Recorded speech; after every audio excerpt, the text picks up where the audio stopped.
Yo, microphone check, make it a microphone check. Give it a microphone, I make the microphone dead. Don't step to me, newbie, I could truly be moody. I could have played the fucking Grinch in the movies. I've been a part-time shadow cat, part-time. That is not a guy that I would ever want to try to battle rap. Snap, crackle, pop, mind fried to a crisp. Make an MC into a wide-eyed lunatic.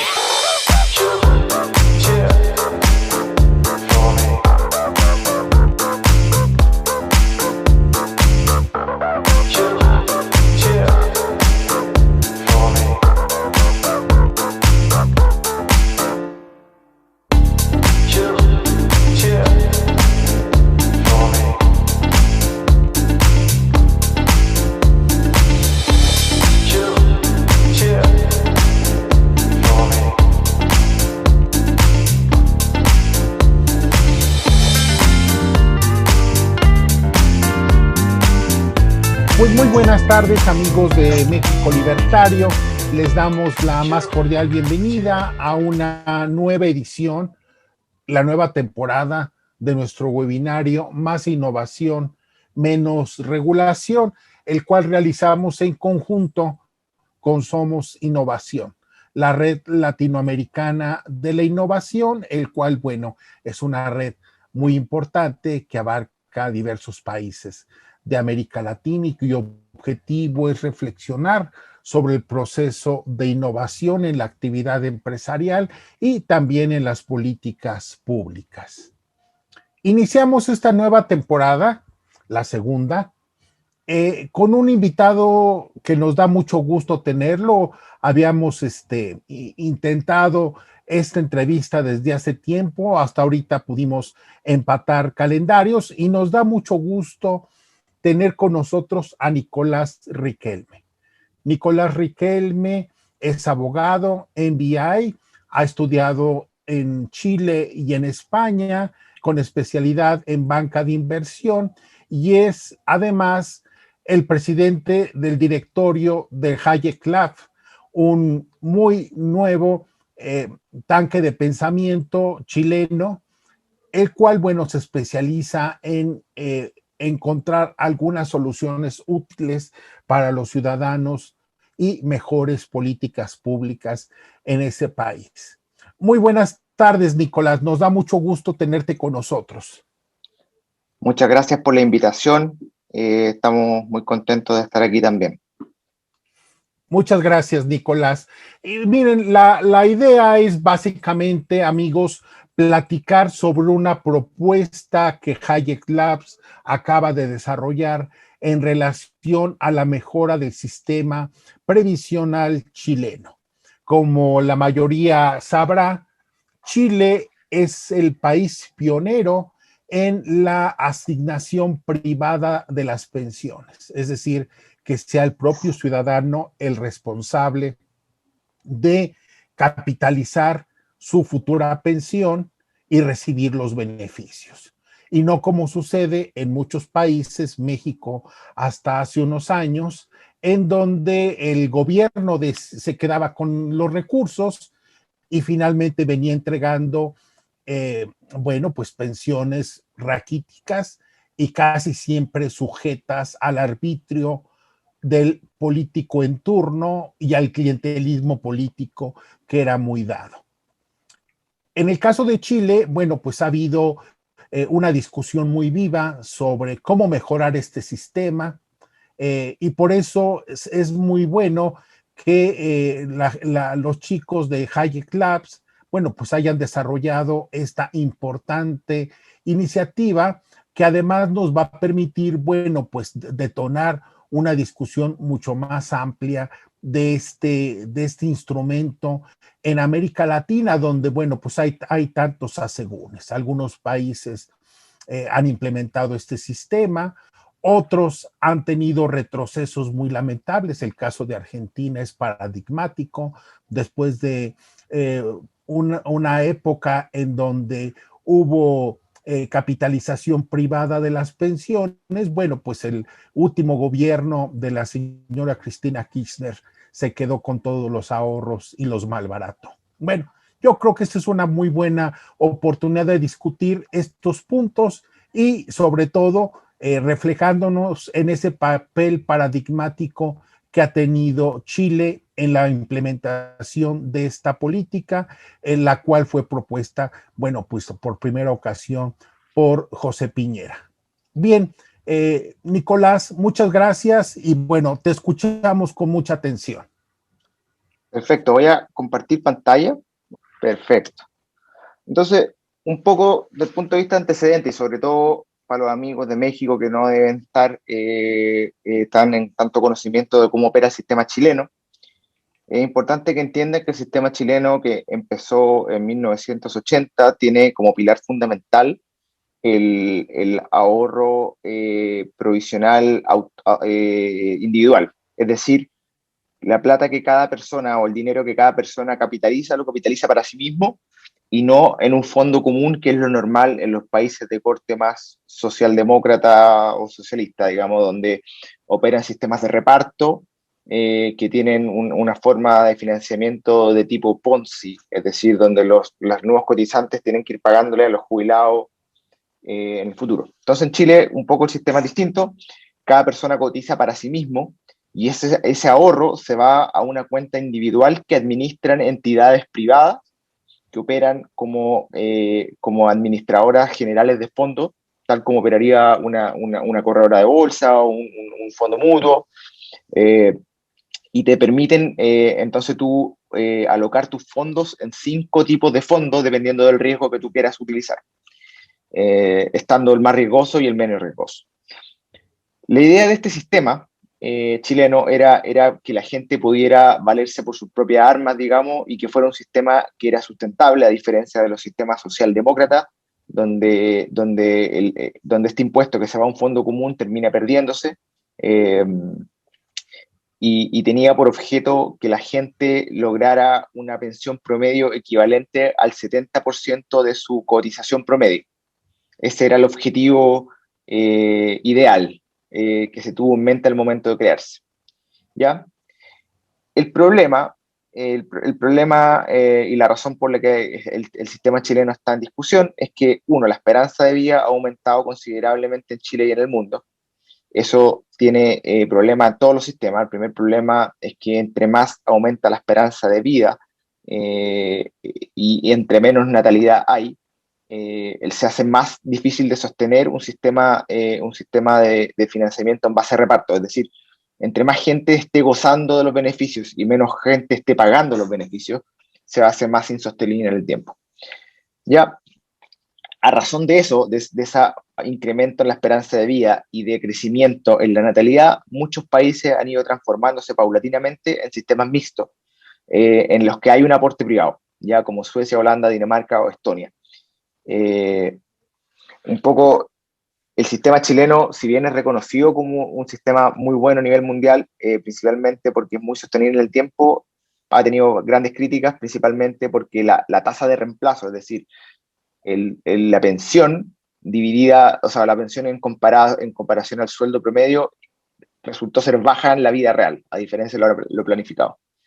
Es súper interesante entender que existe un ranking internacional que se llama Mercer, que rankea los sistemas de pensiones en el mundo en base a 3 dimensiones. La primera es la dimensión de integridad, es decir, qué tan alto es el monto de pensión en comparación al sueldo promedio del pensionado. El segundo es la sostenibilidad, que se refiere a qué tan sostenible es el sistema, es decir, el financiamiento, qué tanto puede subsistir por sí mismo, básicamente. Y la tercera dimensión se refiere a la universalidad de acceso, es decir, cuánta gente logra tener acceso a este sistema. Y Chile siempre estuvo rankeado dentro del top 10 en el mundo, y últimamente ha caído al nivel 13, pero principalmente su gran punto fuerte, digamos, era la parte de sostenibilidad. Este sistema chileno, que no requería de un aporte fiscal para las pensiones, digamos, hacía que el sistema fuera sostenible totalmente en el tiempo, ya que no se requería un gasto público creciente. Ya, pero sí, obviamente era criticado por la tasa de reemplazo, que resultó ser más baja que el 70% planificado originalmente. Entonces, bueno, aquí está, en este gráfico ustedes pueden ver un poco, bueno, lo del ranking Mercer que yo les contaba en la mano derecha, y a la mano izquierda es un poco de la parte jurídica chilena de cómo está, digamos, armado el sistema, pero para que lo entiendan un poco, el sistema en su totalidad, digamos, es primero que nada el ahorro obligatorio que va a cuentas particulares.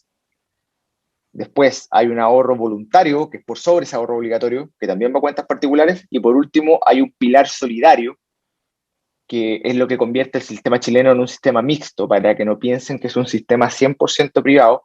Existe un pilar solidario para el 60% de la población más vulnerable del país y que tiene por objeto aumentar la pensión, ¿ya?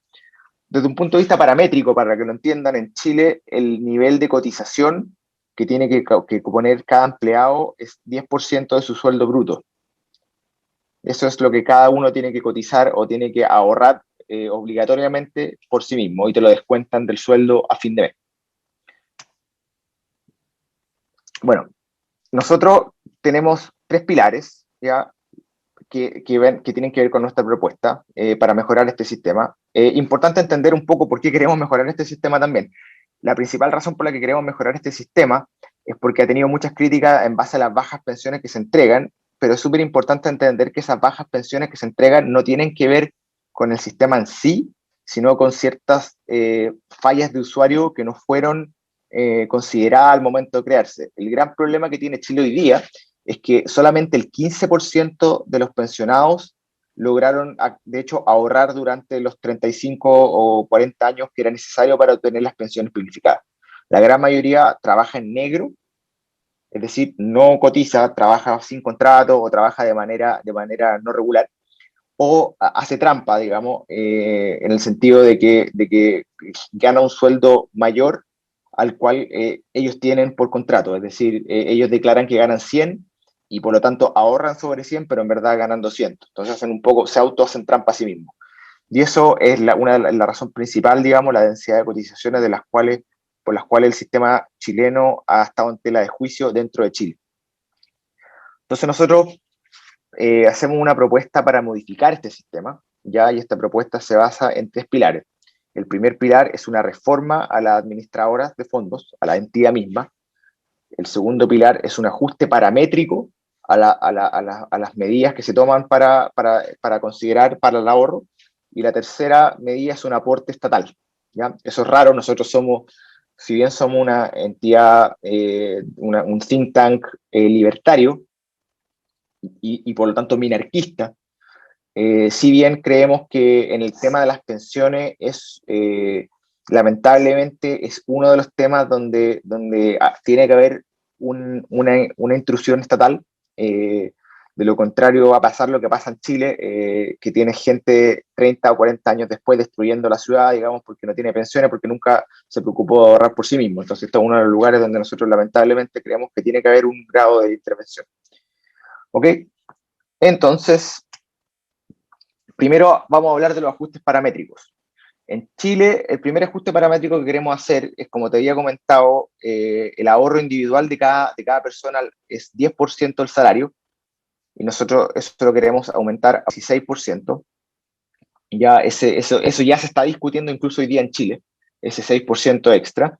La diferencia es que los políticos en Chile, como son un poco más colectivistas, lo están asignando a un fondo común y no a un fondo individual. Nosotros obviamente queremos proteger la propiedad privada y consideramos que ese 6% tiene que ir todo a un fondo particular. El segundo parámetro, y esto tiene que ver con lo que comentaba al principio, es el aumento de la edad de jubilación. Ya no es sostenible. En Chile las mujeres se jubilan a los 60 y los hombres a los 65. Nosotros creemos que eso ya no es sostenible, sobre todo porque hay un gran aumento en la mortalidad. Y por lo tanto nosotros planteamos dos cosas. Primero, igualar la jubilación de hombres y mujeres. Y segundo, subir la edad de ambos a 67 años. ¿Ya? Obviamente estos cambios tienen que ir acompañados de una reforma al mercado laboral, una reforma que tienda también a hacer que el mercado laboral esté un poco más libre, digamos, liberalizar el mercado laboral para evitar el desempleo y evitar el trabajo informal. de un punto de vista matemático, nosotros, el cálculo que nosotros hacemos es que estos cambios paramétricos solamente aumentarían el stock final ahorrado al momento de jubilación en un 79%. Esto ya es prácticamente el doble. Con estos dos pequeños cambios ya estaría cambiando prácticamente el doble las pensiones de las personas acumuladas. Ya, del punto de vista del corto plazo, nosotros también planteamos hacer una redestinación del pilar solidario que aporta el Estado. Como ya vamos a subir la edad de jubilación en 7 años para las mujeres y en 2 años para los hombres, inmediatamente se van a liberar fondos que permitan subir las pensiones para la gente de mayor edad que está hoy día jubilada. ¿Ya? Y que por lo tanto es muy difícil que pueda ser beneficiado con una reforma en el sistema de pensiones, porque las reformas, como ustedes entenderán, en un sistema de pensiones tienen que ser reformas a muy largo plazo. Eso significa que son reformas estructurales que tienen efectos y consecuencias en el largo plazo. Por lo tanto, una persona que está jubilada hoy, es muy difícil que vea un cambio muy grande con una nueva propuesta de reforma que va a tener efecto para las generaciones que están recién naciendo o para las generaciones que están todavía en el mercado laboral. No obstante, nosotros con estos cambios paramétricos ya logramos liberar un poco los fondos y aumentar básicamente en un 30% el aporte estatal, digamos, a las pensiones de estas personas sin aumentar el gasto público, que esa es la parte que más nos importa, que no es aumentar el gasto público.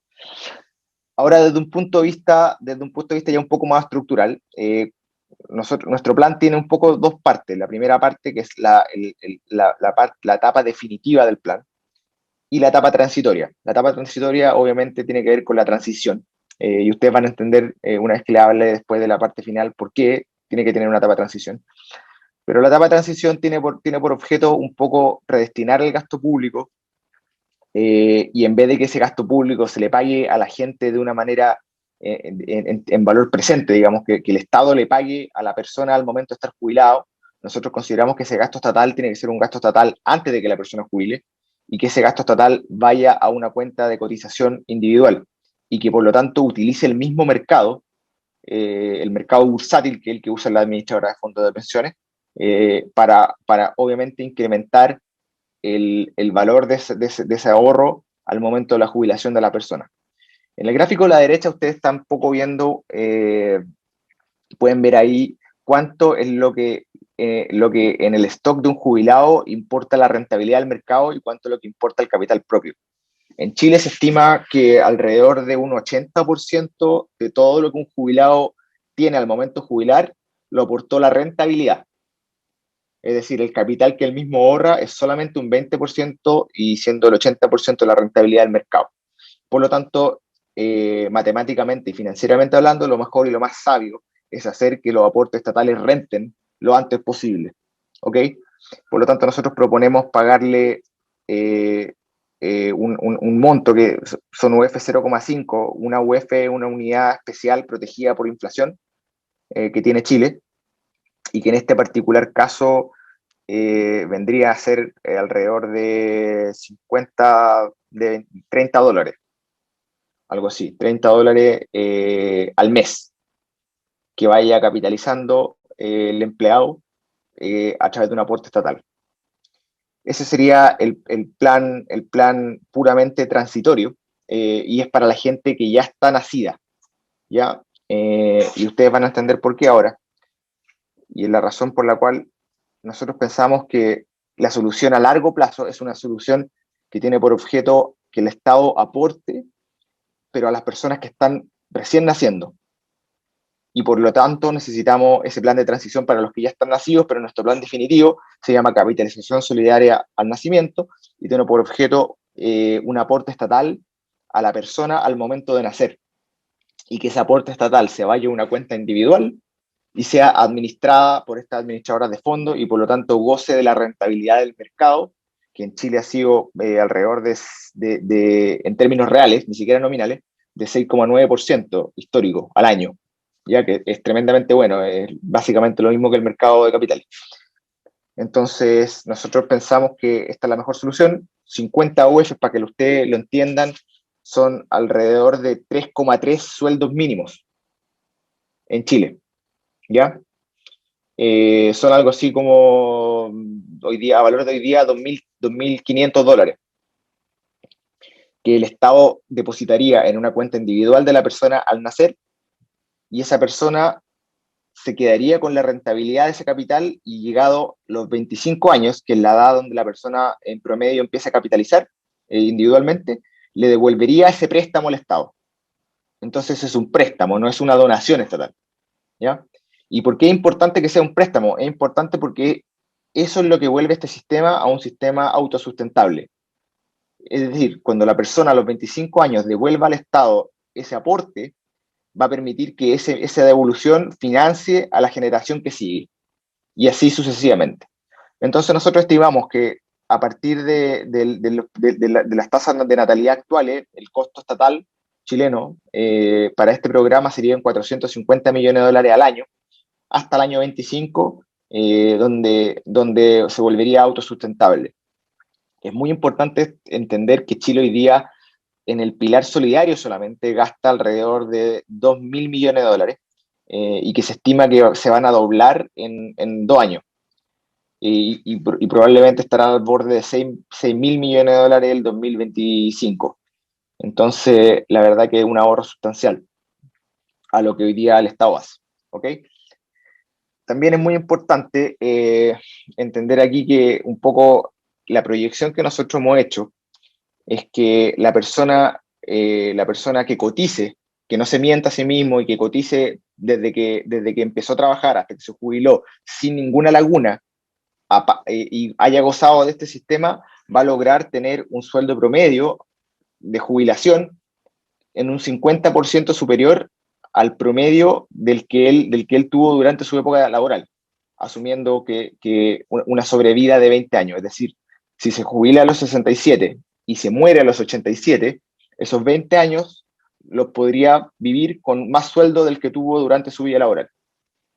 Eso es tremendamente importante. Ahora, ¿cómo nosotros queremos hacer, fomentar que la gente no mienta y que la gente no tenga lagunas? Bueno, utilizando un sistema que también utilizan en Europa, los países que tienen estos sistemas de reparto, es básicamente que la gente no pueda gozar de este beneficio si es que no haya cotizado por lo menos 25 años. Es decir, si la persona no ha logrado cotizar por a lo menos 25 años, entonces no va a poder gozar del interés acumulado, digamos, por este préstamo estatal. Y por último, el último pilar que nosotros teníamos planteado es una reforma a las administradoras de fondos de pensión en sí.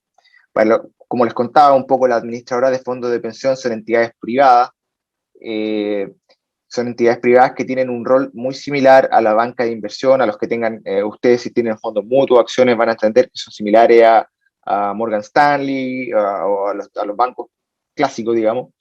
Y por lo tanto estas administradoras invierten en activos clásicos, invierten en la bolsa, invierten en acciones, invierten en bonos o invierten en algunos instrumentos un poco más normales, pero el 80% de las inversiones de estas administradoras son inversiones normales, renta variable o renta fija.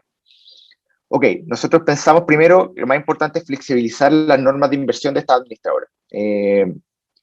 Como hoy día Chile es un mercado muy competitivo desde el punto de vista financiero, es importante que las administradoras de pensiones tengan la posibilidad de invertir en activos que sean interesantes y que tengan mayores rentabilidades. Es súper importante o interesante incluso para el lector ver el caso de Noruega. Noruega tiene el Fondo de Pensión de Noruega, que es un fondo estatal que está regulado por el Banco Central Noruego.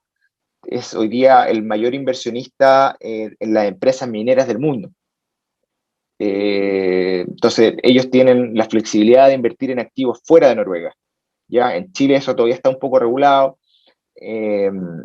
y nosotros también creemos que es importante que puedan invertir en activos alternativos como fondos de bienes raíces o proyectos de infraestructura, etcétera. Ya eso permitiría un poco, ya sea aumentar la rentabilidad del sistema o mantener la rentabilidad que ha tenido hasta ahora. El segundo cambio que nosotros planteamos es cambiar la forma en que las administradoras de fondos de pensión cobren. Hoy día las administradoras en Chile cobran un porcentaje fijo al flujo. Es decir, yo coopero con 100 con 100 pesos y me cobran un 1,3% sobre esos 100 pesos al mes. Nosotros pensamos que tienen que cambiar a una forma similar a los hedge funds, que son los fondos de cobertura internacionales o los fondos de inversión privados, y que cobren un porcentaje fijo anual bajo, similar como lo hacen hoy día, pero que además tengan la posibilidad de cobrar un bono por sobre rentabilidad. Es decir, cada vez que tengan rentabilidades por sobre 5%, pueden cobrar un porcentaje extra, que en este caso podría ser entre 20 y 50% sobre esa rentabilidad, que es la forma en que el sector privado opera hoy día. Si ustedes quieren entrar a fondos de inversiones privados o a fondos en Estados Unidos, fondos de pensión o de real estate, qué sé yo, les van a cobrar así. Usualmente se llama 2 and 20, te dicen, 2 y 20. Y por último, la última gran reforma que queremos hacer a las administradoras de fondos de pensión es crear un sistema paralelo. Hoy día el sistema, como les comentaba, el sistema de administración en Chile es un sistema de administración activo. Es decir, hay gerentes o managers que andan revisando a qué cosas invertir y a qué cosas no. Eso se le llama administración activa. Entonces hay una persona o un grupo de personas que andan viendo a qué acciones comprar o cuáles acciones no comprar. Y lo que eso genera es que las AFPs tengan una estructura de costo alta, porque en definitiva tienen que tener gente altamente calificada revisando inversiones. Y ese costo se le traspasa al cliente. Nosotros entonces estamos planteando un sistema paralelo que se base en ETF, que son Exchange Traded Funds o fondos indexados, que son fondos que no quieren ganarle al mercado, sino que solamente quieren empatarle al mercado y por lo tanto no requieren esa estructura de gente talentosa que pueda predecir el futuro, sino que lo único que hacen es copiar y por lo tanto tienen costos muy bajos.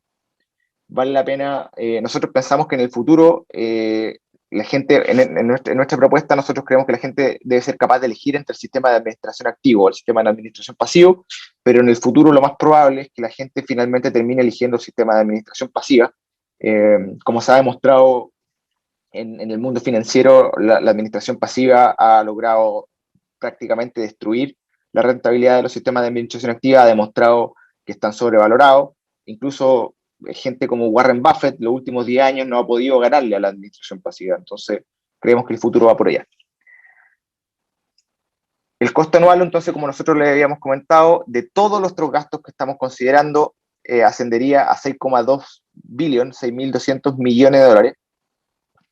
Ese costo, obviamente, en la medida que vayan naciendo las nuevas generaciones que van a ir gozando de este sistema de capitalización solidario, al nacimiento que después se va devolviendo, se va reduciendo drásticamente hasta el año 67, donde ya derechamente el costo se reduce a cero, porque se vuelve totalmente autosustentable. Se elimina el aporte estatal y se elimina cualquier otro aporte intermedio, ya que el sistema sería autosustentable gracias al efecto de interés compuesto en el tiempo que te otorga el mercado financiero. ¿Ya?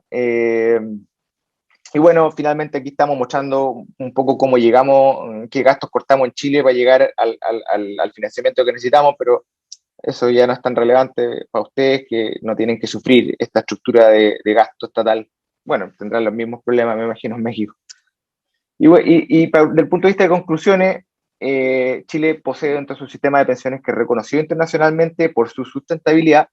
Sin embargo, se requiere perfeccionarlo para mejorar la adecuación, es decir, para mejorar el monto de pensiones que paga. Para ello, entonces, creemos que es necesario un sistema mixto de pensiones que esté fundado en la capitalización individual con un pilar solidario más eficiente y que entre lo antes posible para así aprovechar el efecto compuesto de los intereses en el tiempo. Entonces, nuestras propuestas son aumentar el porcentaje de cotización obligatoria y aumentar la edad de obligación, crear un sistema intermedio que permita redestinar los fondos públicos a la gente que ya está viva y trabajando para que esta gente pueda utilizar esos fondos públicos y estos fondos renten en el tiempo. Y por último, el sistema ya definitivo, que es la capitalización solidaria al nacimiento, que tiene por objeto entregarle a las personas dinero al momento de nacer. Entonces, al momento que ellos ya cumplan 25 años, ese dinero va a haber generado interés en el tiempo. ¿Ya? Y por último, proponemos reformar las administradoras de fondos de pensiones como le hemos contado. Para el punto final, todos estos ajustes, nosotros creemos que, o el cálculo que hemos hecho en nuestro modelo, se estima que el capital ahorrado sería 129% más alto de lo que hoy día existe en el sistema chileno. asumiendo que no hay laguna, que además lo queremos solucionar, ¿cierto?, con este límite de 25 años para que la gente no tenga laguna. Un poco eso es nuestra propuesta en términos bien, si tú quieres, rápidos. Y es un tema un poco técnico y lo traté de hacer lo más simple posible, pero para los que quieran, nosotros tenemos obviamente el paper más técnico con los gráficos y el modelo y todo para que la gente se pueda entretener, pero está en nuestra página web y lo pueden ver. ¿Sí? Muy bien, Nicolás, muy bien, muy clara tu exposición. Para la gente que quiera precisamente acceder al paper, bueno, voy a colocar debajo los datos de contacto de Hayek Lab, y si tú me permites algún personal, además, bueno, pues lo colocaremos para que allí la gente pueda contactarte. De lo que nos comentas, mira, yo quiero resaltar una cuestión y es precisamente lo del pilar solidario.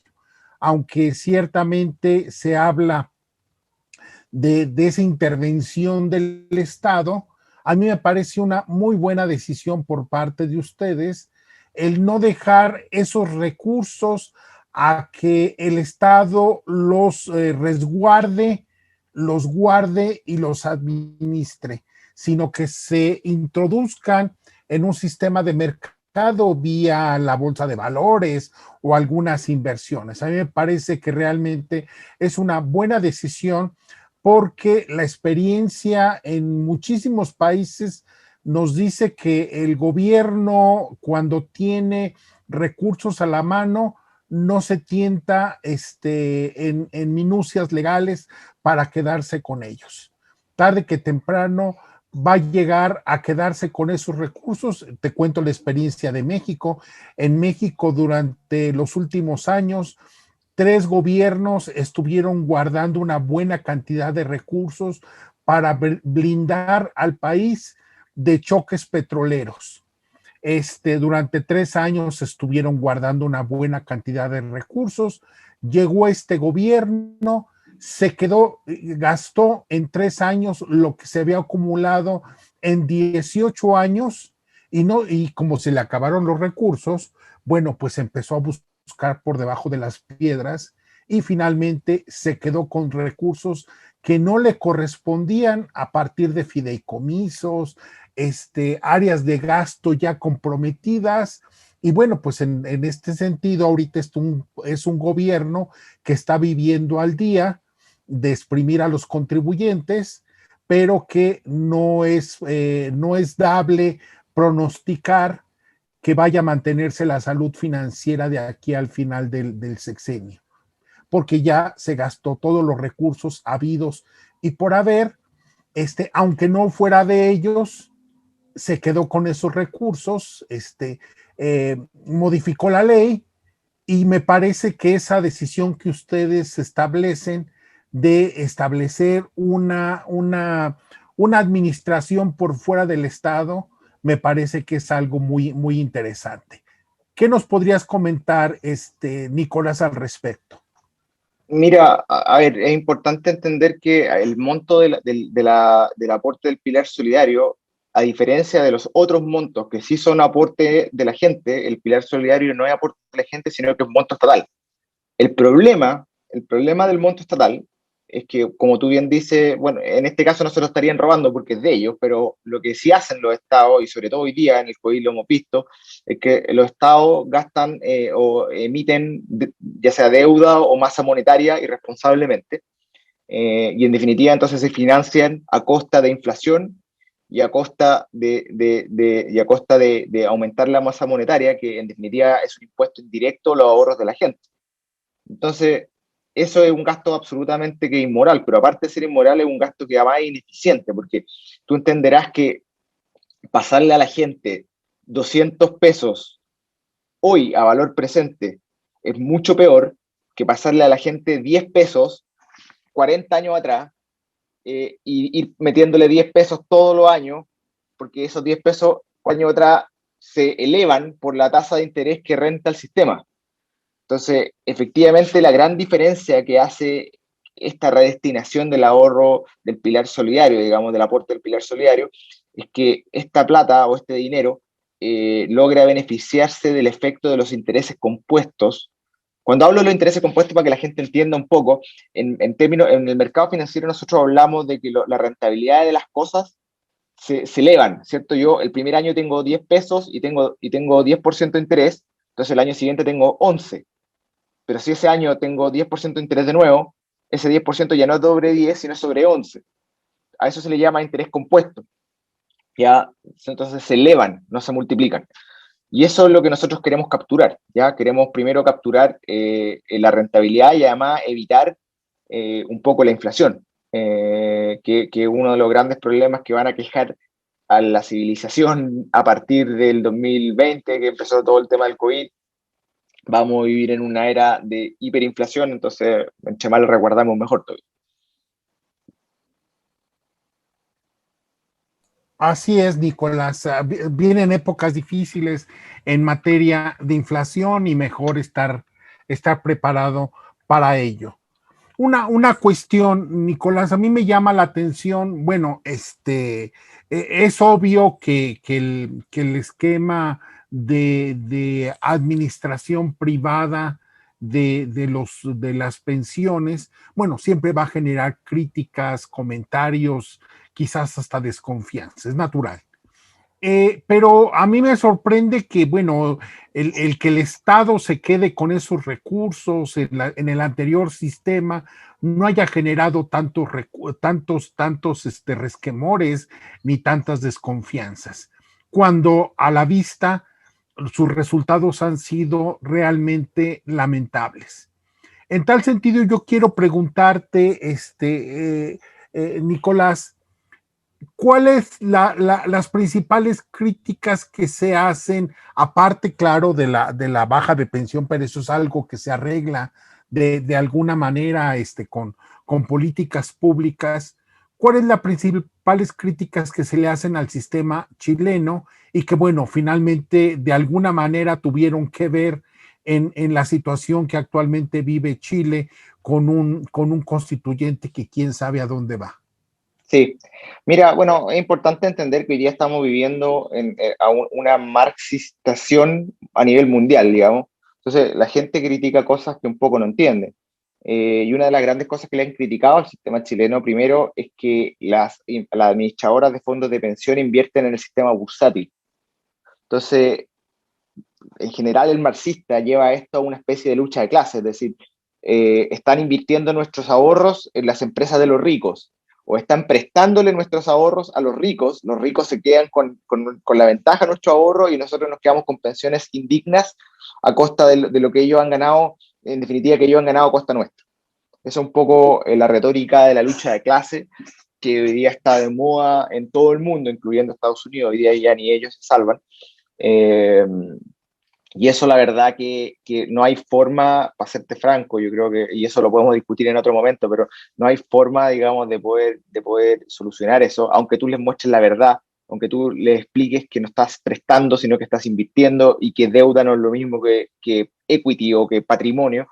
Tú les puedes explicar datos a la gente, si tú quieres, ideologizada, pero los datos no matan los relatos, a pesar de que es lo que normalmente se dice, que los datos matan los relatos. La verdad que el marxismo, el neomarxismo nos ha demostrado que no, que son los relatos los que matan el dato y que es la emoción lo que mata la razón y que en definitiva no importa qué tanta realidad les muestres, ellos se sienten estafados y ellos en definitiva te van a criticar eso. La otra gran cosa que le han criticado tienen que ver con imprecisiones, la mayoría que tienen que ver con ignorancia financiera. Hoy día en verdad en Chile es muy mala la educación financiera, es inexistente. En los colegios, ya sea público o privado, no hay enseñanza de economía, no hay enseñanza menos de finanzas.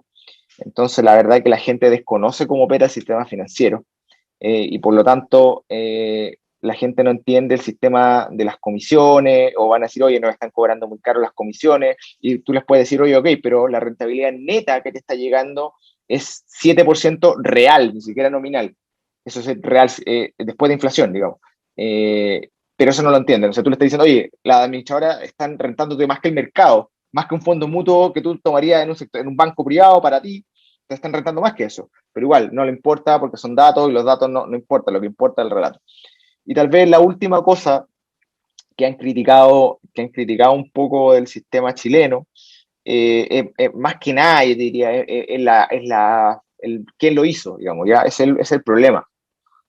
Más bien, no importa qué tan bueno sea o qué tan malo sea, lo que importa es que fue hecho durante 1980, que fue durante el gobierno militar en Chile de Pinochet, y eso les genera un resquemor y en definitiva ese ánimo tanático de destrucción de todo lo que tenga que haber venido desde Pinochet, incluyendo la constitución que la que ya quieren cambiar, lo lleva, digamos, también a criticar todo. O sea, tú lo entenderás habiendo vivido en México y la mayoría de los que vivan en otras partes de América también lo entienden. Cualquiera que haya viajado puede ver el desarrollo de Chile versus los otros países de América. La reducción en la pobreza, el incremento en el PIB per cápita, etcétera, etcétera, etcétera. Pero en definitiva lo que ellos quieren destruir es un sistema que les hicieron creer que es injusto y que les hicieron creer que es empobrecedor cuando en realidad es todo lo contrario. Pues sí, sí, sí, el lidiar contra las emociones es realmente una cuestión que los libertarios y la gente a favor del mercado no hemos sabido cómo enfrentar de manera efectiva. Y bueno, allí están. Te diré que, bueno, la primera crítica me parece, bueno, pues imagínate que alguien se moleste porque invierten en empresas exitosas que van a dar ganancias, pues peor es invertir en empresas sociales o comunitarias que van a dar pérdidas. O bien, como también sucede en México, en donde empezó a haber alguna intención de invertir en obras inviables, antieconómicas promovidas por este gobierno, y resulta pues que, bueno, cómo les molesta las ganancias del sector privado, pero no les molestan las seguras pérdidas que iban a tener esas inversiones en el sector público, invirtiendo en refinerías o en aeropuertos inviables. Pero bueno, así es esto. Yo nada más tendría que agregar, Nicolás, el hecho de que ese afán destructivo iconoclasta es realmente, bueno, algo distintivo de la izquierda. Llegó la izquierda a México a gobernar y se ha empeñado en estos 2, 3 años en destruir todo el pasado que de los gobiernos del PRI y el PAN que agrupan como el neoliberalismo. ¿Y cuál ha sido el resultado? Pues bueno, 12 millones de desempleados, una gran cantidad de empresas en quiebra, un crecimiento en estos 3 años de menos varios puntos del PIB menos, pero bueno, está gobernando la izquierda, ¿no? Y todas estas pérdidas no pueden atribuirse a la pandemia, sino que todos estos resultados eran previos a la pandemia. Y me temo que esa va a ser la experiencia que seguirá Chile si no hace un Sin alto en duda. el camino con esta constitución que me parece que, bueno, va en esa dirección. Mira, yo te diría que, y sin miedo, yo al venir de la banca de inversión y el mundo financiero soy altamente pesimista y muy directo. Yo te diría que la verdad que para mí y para el mercado es prácticamente un hecho que va a ganar la izquierda. La pregunta es ¿qué izquierda? ¿La izquierda socialdemócrata o la izquierda absolutamente marxista y que invoca la lucha de clase y que quiere destruir todo? Esa es la pregunta hoy día, pero honestamente yo creo que me parece tal vez que lo mejor para Chile es que gane esa izquierda, que ya no es la comunista de la Guerra Fría, esa perdió el fin de semana fueron las elecciones primarias y el comunista, si tú quieres, stalinista de la Guerra Fría, perdió. ahora queda más como un marxista de tipo Bakunin o de tipo ya más Pablo Iglesias de España, que sigue siendo comunista, no hay la diferencia es que es menos autoritario tal vez. Y yo creo que para mí, mi idea sería tal vez que lo mejor sería que ganara él y que la gente experimentara realmente lo que significa la pobreza, que realmente entendiera por qué Chile es el país que tiene mayor migración neta de América, por qué tenemos 300.000 haitianos o 100.000 al año, digamos, o venezolanos o colombianos. O sea, yo la verdad no entiendo cómo la gente, es la misma gente que pide que por favor aceptemos la inmigración, pero que no se cuestiona por qué tenemos inmigración. Eh, y ojalá que la gente lo pueda experimentar, porque yo honestamente no creo que exista la capacidad de cambiar sin antes haber experimentado la ruina personal. La gente no cambia si realmente tú no le vas a enseñar a un marxista, hoy día de los marxistas tipo Derrida o estos deconstructivistas que hablan mal, digamos, que tienen su lenguaje inclusivo y que creen que hay que matar al capitalismo, tú a él no le vas a demostrar que está equivocado nunca, hasta que esté muriéndose de hambre, debajo de un puente, digamos. No sé si tú viste que está hoy día viéndose en las redes sociales, pero la discusión en un programa argentino entre un cubano, digamos, y un argentino, que le dice que Cuba no hay, en Cuba no hay desnutrición, que Cuba no hay nada, que Cuba es un paraíso, y el otro tipo está ahí al lado y dice, compadre, yo me arranqué de Cuba porque se estaba muriendo la gente, yo tenía gente que vivía en el suelo debajo de mi casa. Entonces esa gente no va a ver la realidad hasta que la viva, ¿ya? Eh, y ese es precisamente el tema. Tal vez lo único que le queda a Sudamérica es dejar que América Latina a esta altura, es dejar que las cosas sigan su curso y que eventualmente la gente aprenda de la ruina. El problema es que la raza humana ha demostrado ser muy mala para aprender.